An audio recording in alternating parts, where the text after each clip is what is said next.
அனைவருக்கும் வணக்கம்.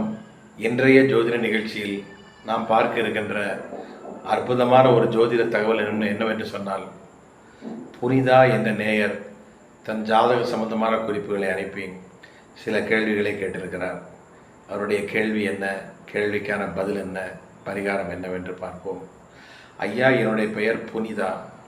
நான் 14 ஜூன் 1969 பிறந்துள்ளேன். இரவு 11:16 பிறந்தேன். எனக்கும் என் கணவருக்கும் அடிக்கடி சண்டை வந்து கொண்டே இருக்கிறது. அதற்கு என்ன காரணம்? நாங்கள் சந்தோஷமாக இணைபிரியாமல் சுவிட்சமாக வாழ்வதற்கு நாங்கள் என்ன பரிகாரம் செய்ய வேண்டும் என்று கேள்வி கேட்டிருக்கிறார். அதற்கான பதில் என்னவென்று பார்ப்போம். புனிதா, நீங்கள் 14 ஜூன் 1969 பிறந்துள்ளீர்கள். இரவு 11:16 பிறந்துள்ளீர்கள். உங்களுடைய வயது 57 வயது நடைபெற்று கொண்டிருக்கிறது. உங்களுடைய லக்கணம் கும்ப லக்கணம். உங்களுடைய ராசி மிருகசீரிஷ நட்சத்திரம், ரிஷப ராசியில் பிறந்துள்ளீர்கள். உங்களுடைய லக்னாதிபதியாகிய சனி பகவான் ஜாதகத்தில் நீச்சமாக உள்ளார். அதேபோல் உங்கள் ஜாதகத்தில் உங்கள் ராசிக்கு 7ஆம் இடத்தில் செவ்வாய் உள்ளார். ராசிக்கு 7ஆம் இடத்தில் செவ்வாய் இருப்பதும் செவ்வாய் தோஷம் என்ற கணக்கில் தான் வரும். உங்கள் ராசிக்கு 7ஆம் இடத்தில் செவ்வாய் பகவான் இருப்பதால் கணவன் மனைவிக்குள் அடிக்கடி சண்டை சச்சரவு வந்து கொண்டே இருக்கிறது. நீங்கள் நவகிரகத்தில் செவ்வாய் பகவானை நன்றாக செவ்வாய்க்கிழமை தோறும் வழிபாடு செய்துவிட்டு வாருங்கள்.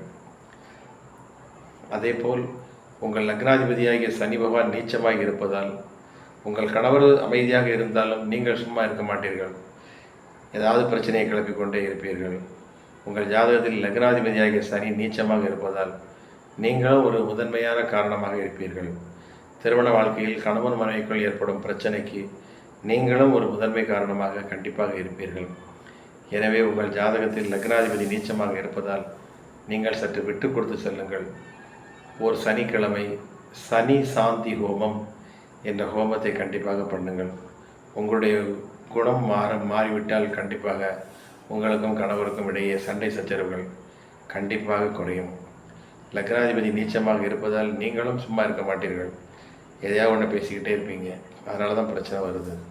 சனிக்கிழமை தோறும் பிள்ளையார், சனி பகவான், ஆஞ்சநேயர் 3 பேரையும் கும்பிட்டு வாங்க. சனி சாந்தி ஹோமம் பண்ணிட்டு வாங்க. அதே மாதிரி பார்த்திங்கன்னா கோவில்களில் சிவன் கோயிலில் பார்த்திங்கன்னா பள்ளியறை பூஜைன்னு ஒன்று நடக்கும். அந்த பள்ளியறை பூஜையில் நீங்களும் உங்கள் கணவரும் தொடர்ந்து கலந்து கொண்டே வாருங்கள்.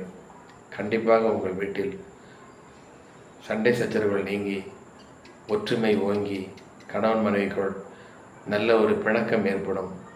நான் சொன்ன பரிகாரத்தை செய்துவிட்டு வாருங்கள். கண்டிப்பாக உங்கள் குடும்பத்தில் ஒற்றுமை நிலவும். வாழ்க வளமுடன். ஆயுஷ்மான் பவ.